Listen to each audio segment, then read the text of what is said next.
7 de dezembro de 1941, Pearl Harbor. O céu escurecido por mais de 353 aeronaves japonesas mergulhando em direção à frota americana, em um ataque que mudaria o curso da Segunda Guerra Mundial para sempre. As explosões, o caos, a surpresa total, a aniquilação de uma frota completa e marinheiros no fundo do mar. Mas e se, nesse exato instante, pudéssemos voltar no tempo e mudar algo? Colocar um F-22 Raptor, a máquina de guerra mais avançada já construída pelos americanos, em um hangar escondido.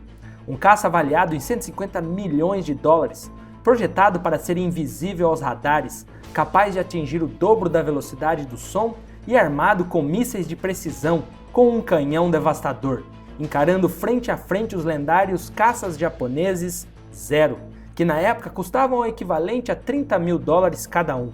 Seria um dogfight justo? Os americanos e um caça de quinta geração contra aeronaves de uma era completamente diferente. Um único Raptor contra centenas de Zeros. Navios teriam sido salvos? E os marinheiros americanos estariam salvos? Ou ainda assim perderiam suas vidas? Aqui, todo cuidado. Nem tudo é tão simples quanto parece.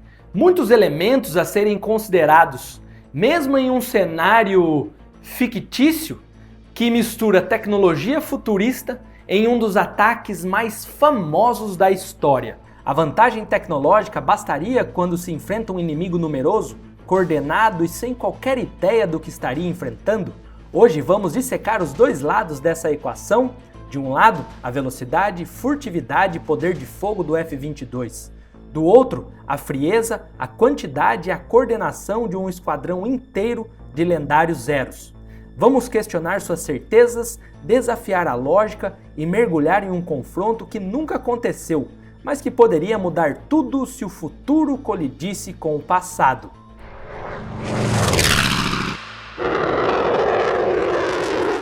E se um F-22 em Pearl Harbor? O cenário real.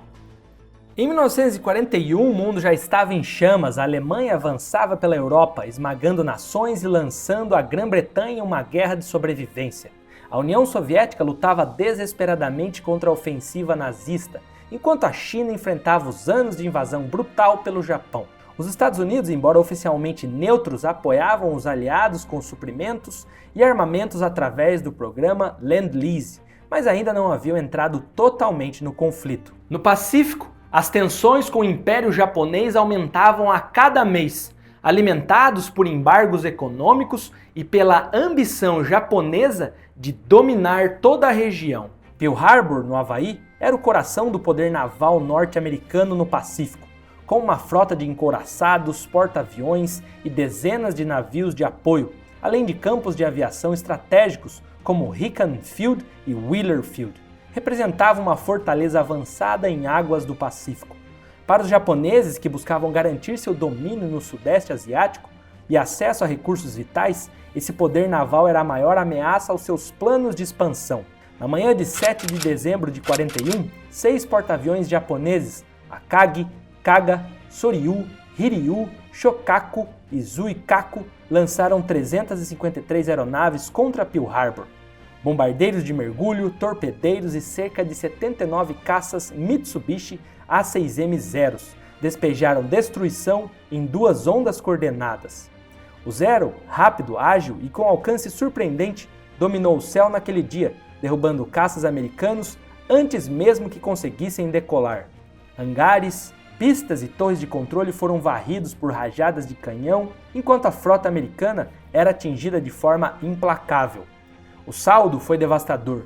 8 navios de guerra afundados ou gravemente danificados, incluindo 5 encouraçados. O USS Arizona explodiu em uma catástrofe que tirou a vida de 1.177 tripulantes.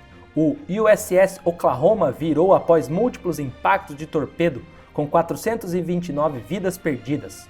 Outros navios, como o USS West Virginia, Califórnia, Nevada e Utah, foram igualmente destruídos ou seriamente avariados. Mais de 300 aeronaves americanas foram destruídas ou inutilizadas.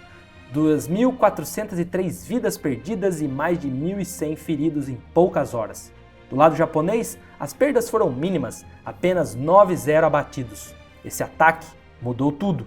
Os Estados Unidos declararam guerra ao Japão no dia seguinte, entrando de vez na Segunda Guerra Mundial. O Zero, com seu desempenho devastador, tornou-se símbolo de velocidade, destruição e um pesadelo. Mas já eu falo mais sobre isso. Mas como imaginamos, e se Pearl Harbor guardasse algo que os japoneses não esperavam? E se, escondido sob uma lona, houvesse um projeto ultra secreto futurista, quase que fictício, um F-22 Raptor, um caça de 84 anos do futuro, de quinta geração, invisível ao radar, capaz de superar qualquer aeronave daquela época. Uma arma avançada em um dos dias mais sombrios da história americana. Será que isso mudaria o destino? Um único jato contra centenas de hélices tripar? Antes de descobrir, precisamos entender que máquinas são esses dois protagonistas, o lendário Zero e o inigualável F-22 Raptor. O lado Zero. Antes de imaginar um A6M0 frente a frente com o F-22 Raptor, é preciso entender por que o caça japonês foi tão temido no início da Segunda Guerra Mundial. O Zero foi o ápice de outra filosofia, leveza extrema, alcance absurdo e manobrabilidade que redefinia combates aéreos de curta distância. O A6M0, especialmente em sua versão inicial, A6M2 tipo 0 modelo 21, era um caça embarcado de longo alcance projetado pela Mitsubishi para a Marinha Imperial Japonesa. Era um monoplano de dimensões compactas com 12 metros de envergadura, 9,06 metros de comprimento, 3,05 metros de altura e uma área total de asa de 22,44 metros quadrados. O peso vazio era de aproximadamente 1.680 quilos, enquanto o peso máximo em combate ficava em torno de 2.796 quilos, um valor extremamente baixo para um caça com alcance estratégico.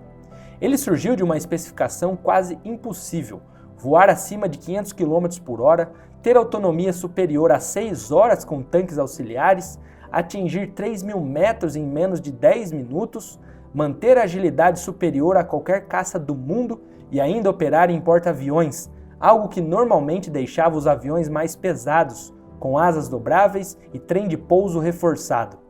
A resposta da engenharia japonesa foi radical: reduzir peso ao máximo. Para isso, foi usada uma liga ultraleve de alumínio chamada Extra Super Duralumínio, além de eliminar tudo o que pudesse adicionar massa, blindagem, tanques autovedantes e até vidros reforçados. Isso tornava vulnerável, mas incrivelmente rápido e ágil.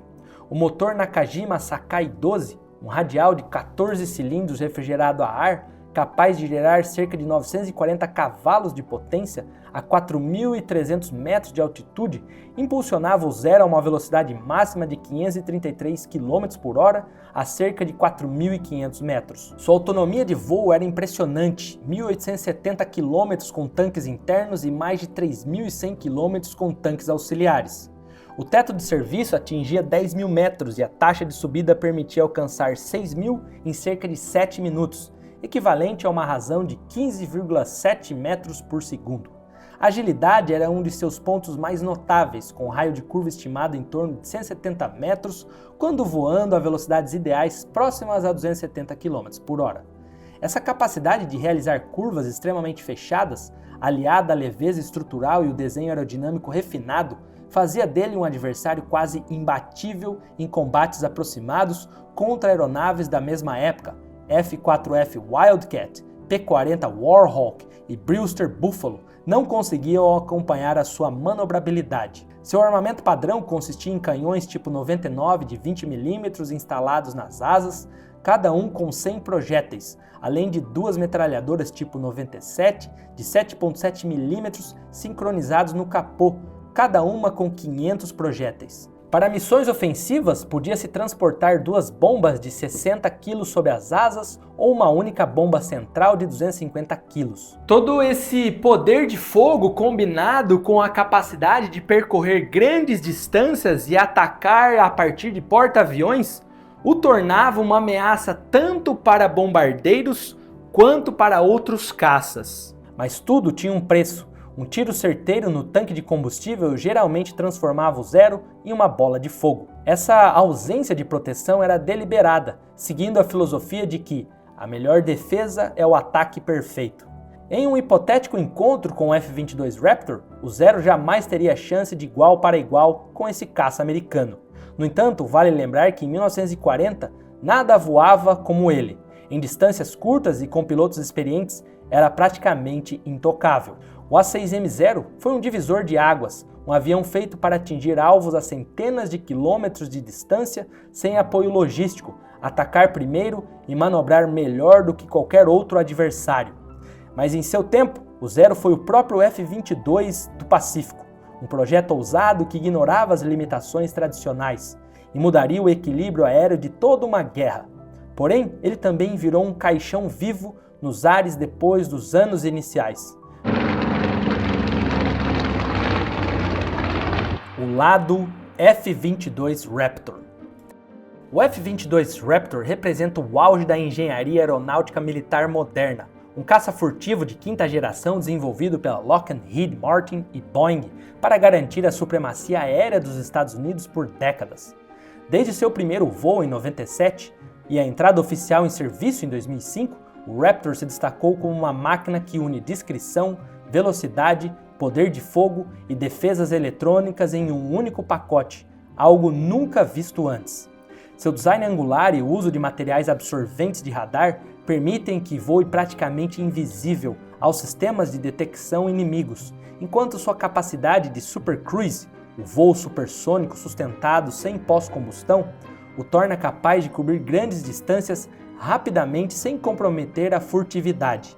Equipado com dois motores Pratt & Whitney F119 PW100 com vetoração de empuxo bidirecional, o Raptor consegue realizar manobras de um ângulo alto de ataque que outros caças não conseguem replicar, dominando combates aproximados com facilidade. O poder de fogo do F-22 é igualmente impressionante.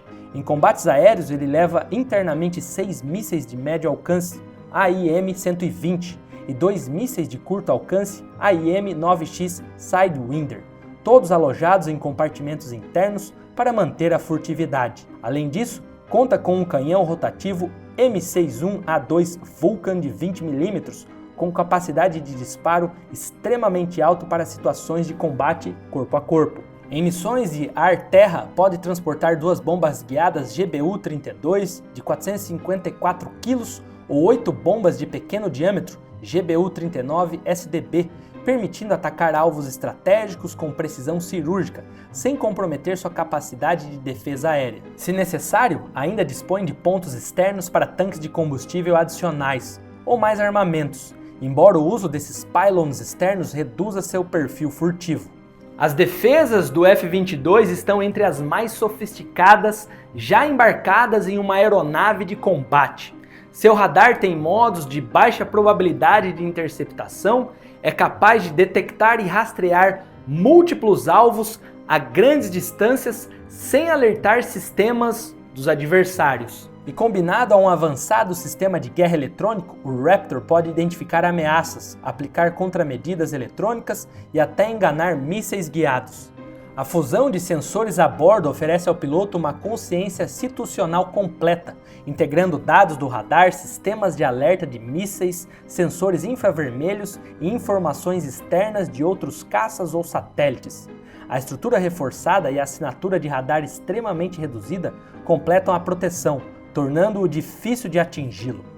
Além do desempenho impressionante, o F-22 é um símbolo de exclusividade.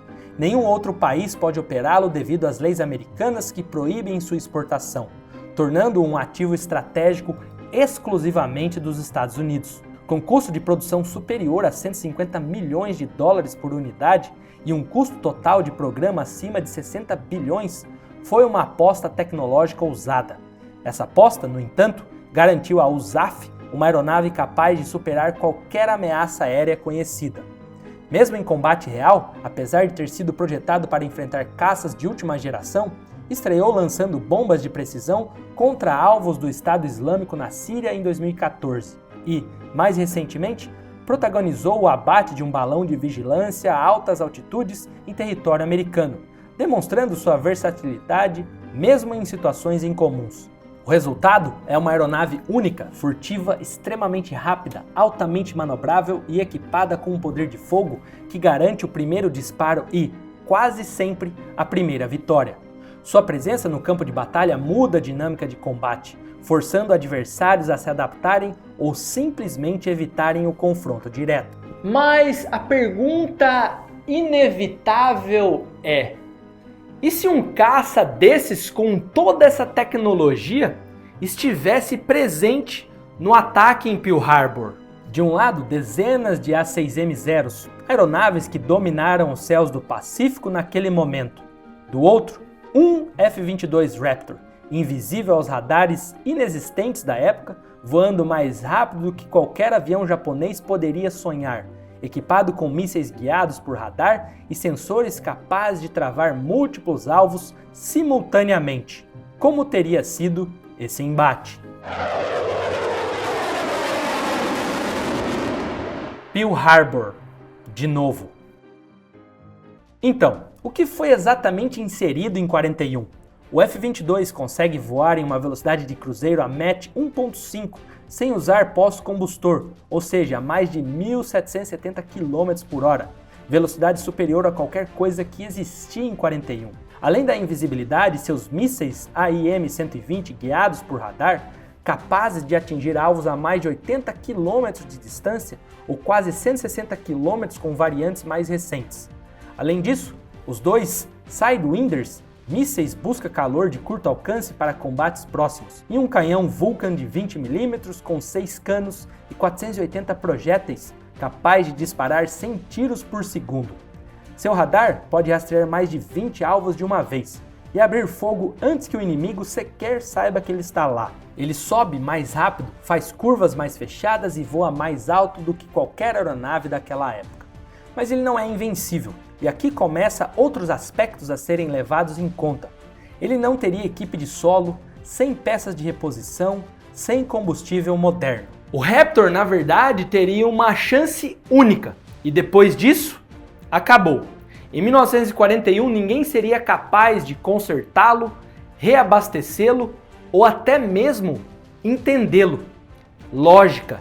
Simples assim. O F-22 funciona com combustível JP-8, um tipo de querosene de aviação militar moderno que não existiria em 1941. Mesmo que ele conseguisse pousar em segurança, não haveria como reabastecê-lo. Ninguém possui o combustível, as ferramentas ou o conhecimento técnico necessário. Também não daria para rearmá-lo, seus mísseis AIM-9 e 120 ainda nem existiam. E mesmo que alguém os encontrasse, não teria ideia de como carregá-los ou lançá-los, sem equipe de manutenção, sem sistemas de diagnóstico e sem peças. Se um sensor falhar ou algum sistema apresentar defeito, não teria conserto.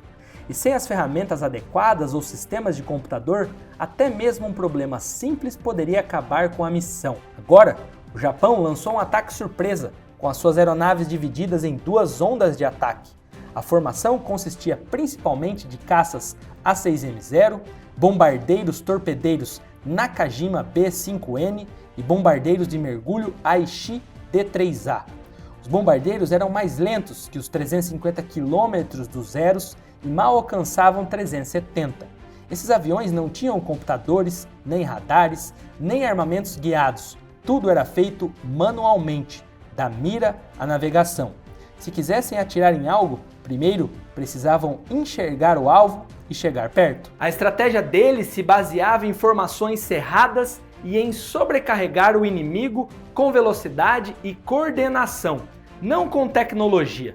E naquela época funcionou, porque ninguém estava preparado para isso. Mas dessa vez, alguém estaria lá. A primeira onda de aviões japoneses se aproximaria, 183 aeronaves voando baixo sobre a água. O Raptor decolaria no instante que as primeiras formações são avistadas. Ganharia altitude em questão de segundos com o radar varrendo o horizonte. Em instantes, travaria a mira em múltiplos alvos, todos a mais de quase 50 km.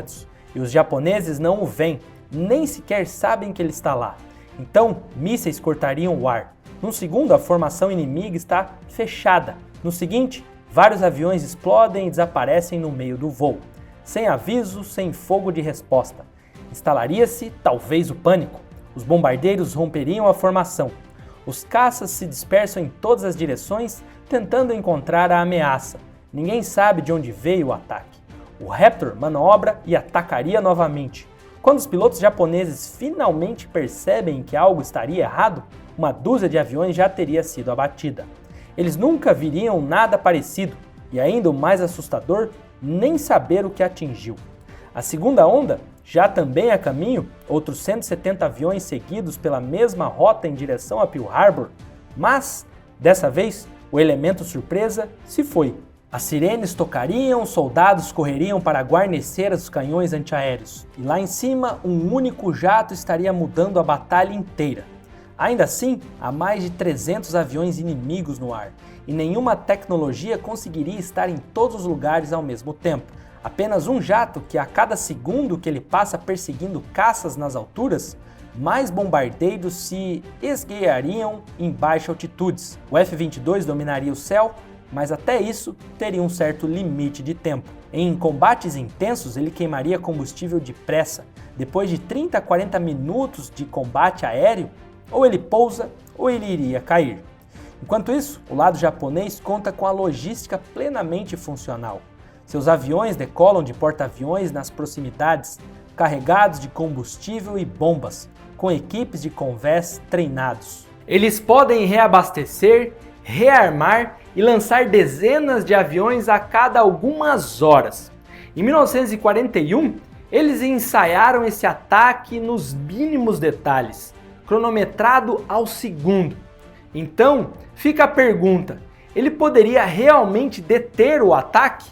Bem, Pearl Harbor não foi apenas uma batalha aérea, foi um ataque coordenado contra navios, aeródromos e infraestrutura. Será que um único F-22 mudaria isso?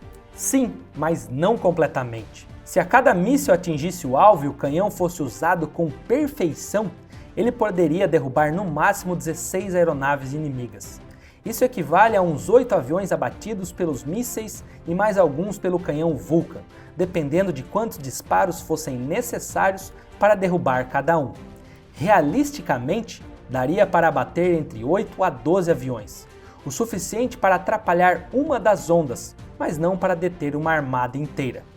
Só isso já poderia salvar navios, salvar vidas, especialmente se o Raptor se concentrasse em derrubar os bombardeiros antes que eles chegassem aos alvos. Mas é logicamente impossível ele parar todos. São aviões demais, ângulos demais, alvos demais. Alguns bombardeiros ainda conseguiriam passar e alguns navios ainda seriam atingidos. O F-22 mudaria um pouco a escala do desastre, reduziria perdas, mas é analítico dizer que ele não impediria o desastre. E tem também o fator psicológico, o fator de algo impensável na mente dos japoneses. Bom, óbvio que o choque por si só atingiria duramente ambos os lados. Para os japoneses seria um caos total de aviões simplesmente desaparecendo antes mesmo que eles vissem a ameaça. Todo o plano poderia desmoronar rápido.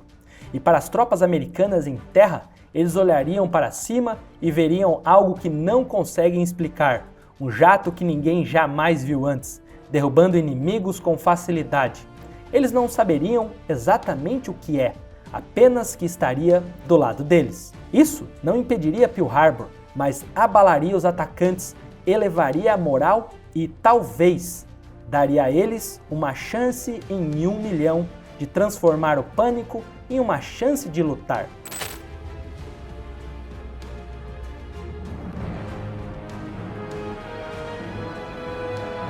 A guerra ainda começaria, mas não do mesmo jeito.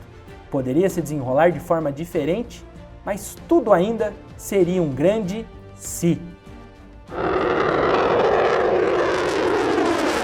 Entretanto, no fim, a resposta vem da matemática. A primeira onda japonesa contava com 183 aeronaves. Para impedir que o ataque tivesse efeito devastador, seria necessário derrubar pelo menos 70% dos bombardeiros e torpedeiros antes que atingissem os navios, algo em torno de 120 aeronaves. Um F-22 operando com total apoio em solo poderia realizar 2 saídas na mesma onda de ataque, com uma média de 10 a 12 abates por missão. Cada avião conseguiria neutralizar de 20 a 24 inimigos antes que eles chegassem aos alvos. Dividindo o total necessário de 120 alvos por uma capacidade média de 20 abates por aeronaves, chegamos a um número aproximado de 6 Raptors operando em coordenação.